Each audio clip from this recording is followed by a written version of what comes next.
Hi everyone, this is Piotr Kieszkowski from the aquarium television Definite Aquascape TV, and this is the long-awaited next part of my report from ZooExpo 2011, a zoological fair held last year in Warsaw, in Poland. In this movie I will show you the second row of nanoaquariums arranged during the live aquascaping contest. We can see some of those aquariums now. In the previous movie I have shown you the first row of aquariums, and now it's the second row. This is aquarium number 1. Layout composed mostly of driftwood. There is some microzorum in the background, and in the foreground of the tank we have clumps of cladophora on the bottom. There should be a close-up in a moment. Oh yeah, here it is, the close-up. The clumps of cladophora on the bottom, and between these cladophora there are clumps of bright green hemianthus. I have also filmed this tank using the tripod, so later on we will have the opportunity to look at the layout in details. And those small fish present in the tank are Rasbora maculata. This was tank number 1. And another tank, tank number 2, actually somewhat similar to the previous one. We also have driftwood here, we have microzorum, we have clumps of cladophora.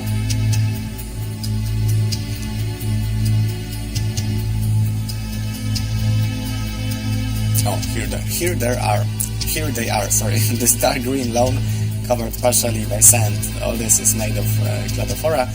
And those bright green, higher grass-like plants, this is probably the smaller variety of Eleucharis.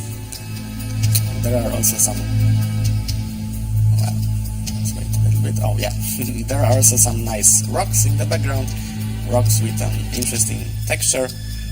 I have filmed this tank using the tripod as well. So this was tank number 2. Tank number 2. Now we proceed to tank number 3.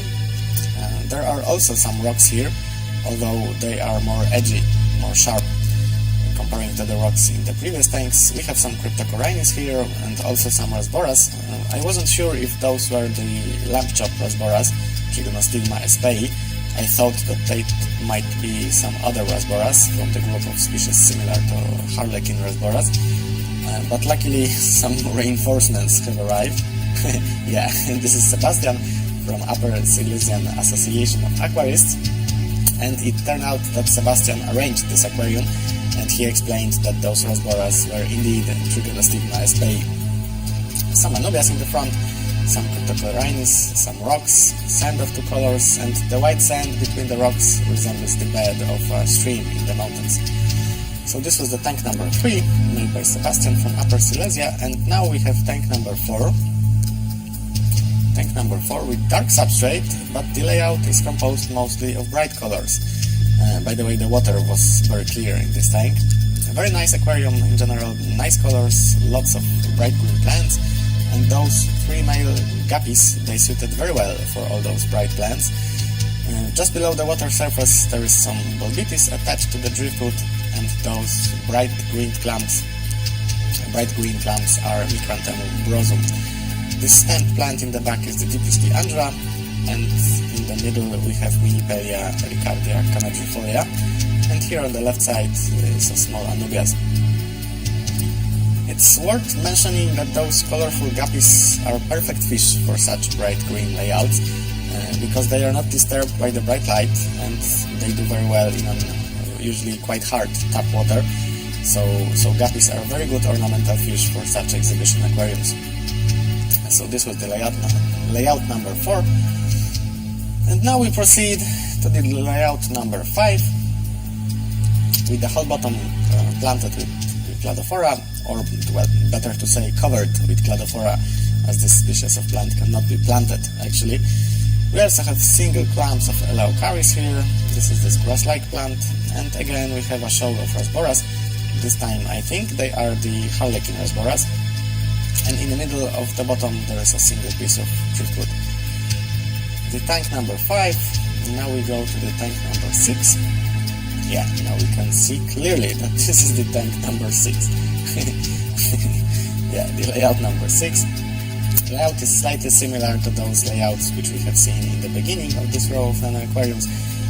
Here we have some driftwood, some stones, Microzorum windelove, with those splitted tips of the leaves. And these fish, they are Axolotl rasboras, a species originating from Asia. The coloration of those fish is somewhat similar to the coloration of the neon tetras from the South America, probably because those two species of fish come from similar habitats. So their coloration is also similar. And here on the bottom we have some pelia. You can see the characteristic branching of the leaves. This branching distinguishes this species from the Lomariopsis fern. Such a peaceful, calm aquarium. Somehow it reminds me of a fragment of a dark, shady forest. Really nice setup. So this was the tank number 6, and here we have tank number 7. This is my favorite tank in this row.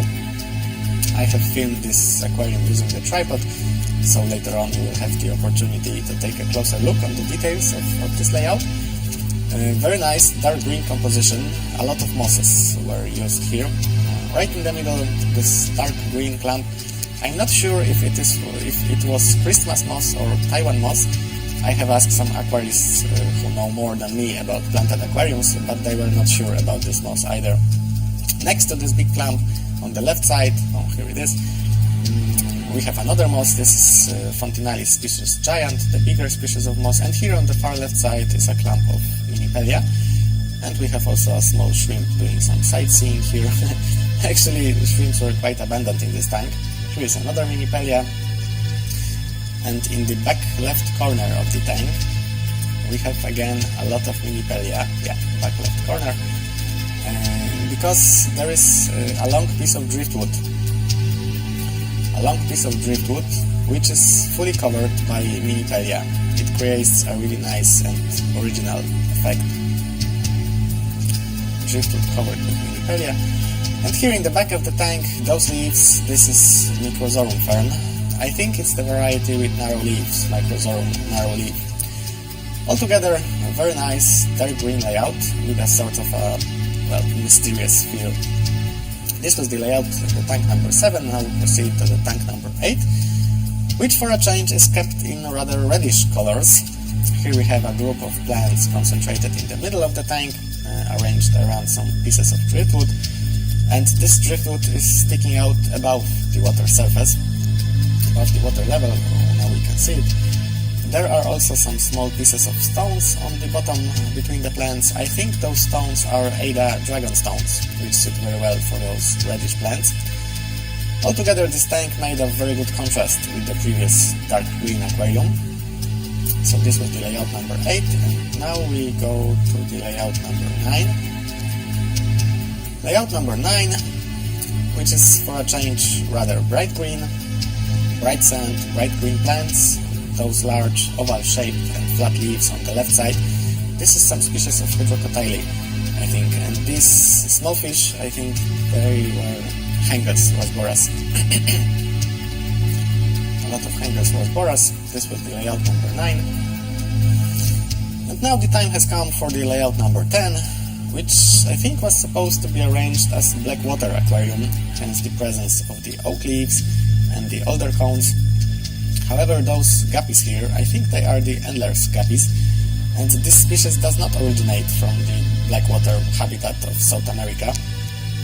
In the background there is some hornwort, in the middle we have a piece of driftwood, and with some neon tetras, for example, this would be a really interesting small biotope-like aquarium, but with those Endler's guppies. It is a small biotope, but with an introduced species of foreign fish. Okay, so this was the aquarium number 10, the last tank in this row of nano aquariums. I hope you guys enjoyed watching those layouts. So I thank you for your attention, and this was Piotr Kaszkowski from the Aquarium Television Definite Aquascape TV.